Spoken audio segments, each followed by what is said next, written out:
शिंदे अपने भीतर की बगावत या अपने विधायकों की बगावत से जूझ रहे हैं, उनके आपसी झगड़ों से भी जूझ रहे हैं, लेकिन इस सब के बीच में वो खुद को मजबूत करने की कोशिश भी कर रहे हैं। बाला साहब ठाकरे का नाम भी अपने साथ लाना चाहते हैं, बाला साहब के सपनों को पूरा करने की बात कहते हैं। ये भी कहते हैं कि बेशक ठाकरे सरनेम मेरे साथ नहीं है, लेकिन बाला साहब के विचार, बाला साहब की सोच, बाला साहब का सपना हम पूरा करेंगे।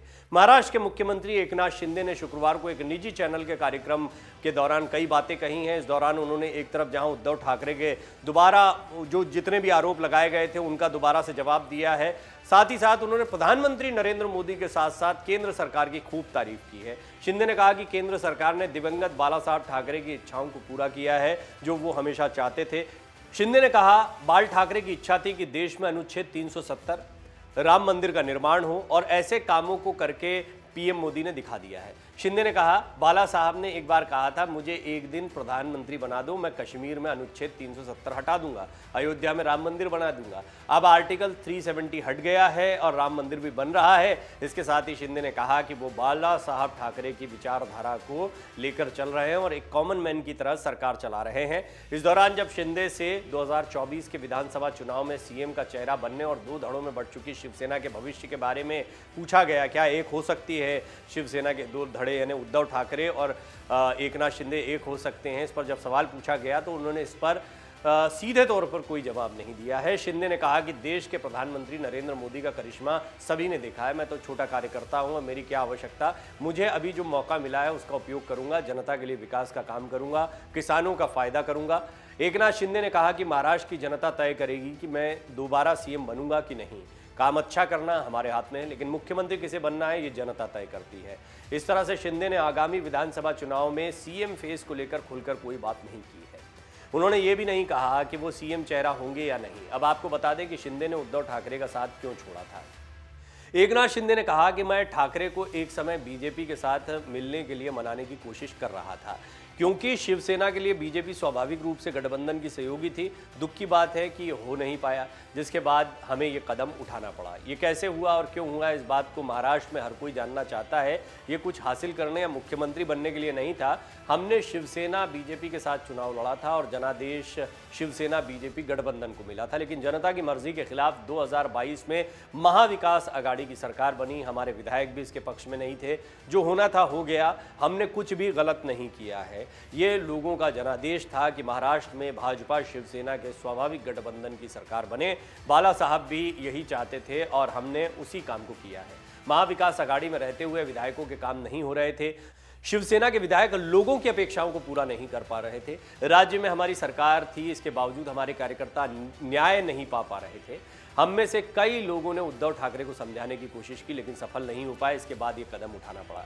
हालांकि दशहरा रैली में भी शिंदे ने साफ कर दिया था कि उनका गुट असली शिवसेना है। उन्होंने कहा था, ये शिवसेना उद्धव ठाकरे या एकनाथ शिंदे की नहीं है, ये बाला साहब के सिद्धांतों की शिवसेना है। बाला साहब के असली वारिस उनके विचारों के उत्तराधिकारी हैं। हमें गद्दार कहा जा रहा है, धोखा हुआ है, लेकिन धोखा 2019 में हुआ था। साल 2019 में शिवसेना ने कांग्रेस और एनसीपी के साथ मिलकर सरकार बना ली थी। ये एक ऐसा मौका रहा जब एकनाथ शिंदे ने कई सवालों के जवाब दिए। सबसे महत्वपूर्ण सवाल जो उठ रहा है महाराष्ट्र की सियासत में वो ये कि क्या उद्धव ठाकरे और एकनाथ शिंदे किसी भी वजह से एक हो सकते हैं। राजनीति समझने जैसी है। दरअसल देवेंद्र फडणवीस इस वक्त उप मुख्यमंत्री, लेकिन सभी जानते हैं कि वो एकनाथ शिंदे से ज़्यादा ताकतवर है। वो पहले भी ज़्यादा ताकतवर थे। ऐसा नहीं है कि उप मुख्यमंत्री बनने के बाद में उनकी ताकत में कोई कमी आई हो। बेशक यहाँ पर जनता के बीच और बागी गुट के बीच में एक संदेश देने का प्रयास किया गया कि एकनाथ शिंदे को सपोर्ट कर रही है बीजेपी, और फिर अपने सीनियर्स के कहने पर देवेंद्र फडणवीस ने डिमोशन को स्वीकार किया, लेकिन वो ताकत में है। अब ऐसे में आगामी चुनाव में कौन होगा सीएम पद का चेहरा, ये बहुत बड़ा सवाल है। अब ये बात स्पष्ट है कि एकनाथ शिंदे की ताकत वो ताकत नहीं दिखाई देती जो शिवसेना की ताकत दिखाई देती। फिलहाल सरकार चलाने के लिहाज से वो महत्वपूर्ण है, लेकिन क्या आगामी चुनाव में वो बीजेपी का ही हिस्सा हो जाएंगे?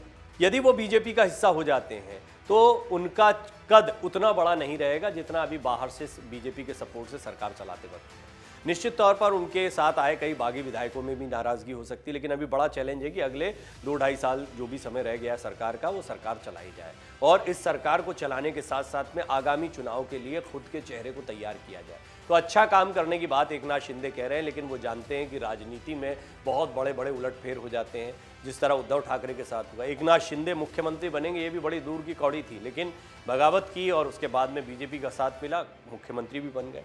ये उनके लिए एक लाइफ टाइम अपॉर्चुनिटी कही जा सकती है, क्योंकि उनको एक ये सर्वोच्च पद महाराष्ट्र में मिला। लेकिन महाराष्ट्र की सियासत में ऐसा रहा है कि बहुत कम ऐसे चेहरे हैं जो अपना कार्यकाल पूरा कर पाए या पूरे कार्यकाल के लिए मुख्यमंत्री बने। देवेंद्र फडणवीस एक ऐसे मुख्यमंत्री रहे जो पिछली बार पूरा कार्यकाल कर चुके हैं, और आगामी चुनाव में भी बीजेपी को उम्मीद है कि वो अपने दम पर सरकार बनाने में कामयाब होंगे। लेकिन ये बात तय है कि शिंदे ने जो कुछ भी कहा है उससे एक बड़ा इशारा मिल रहा है कि वो तैयारी कर रहे हैं। उनको भी इन बातों का आभास है कि उन्हें धीरे धीरे अपनी राजनीति को मजबूत करना पड़ेगा। एक तो बगावत के बाद में जो उनके ऊपर एक ठप्पा लगा है वो उससे जूझ रहे हैं, दूसरा बीजेपी के साथ भी नहीं है और बीजेपी के सपोर्ट के बिना चल भी नहीं सकते हैं, पूरी तरह बीजेपी का हिस्सा भी नहीं है। असली शिवसेना पर अभी कोई फैसला नहीं हुआ है।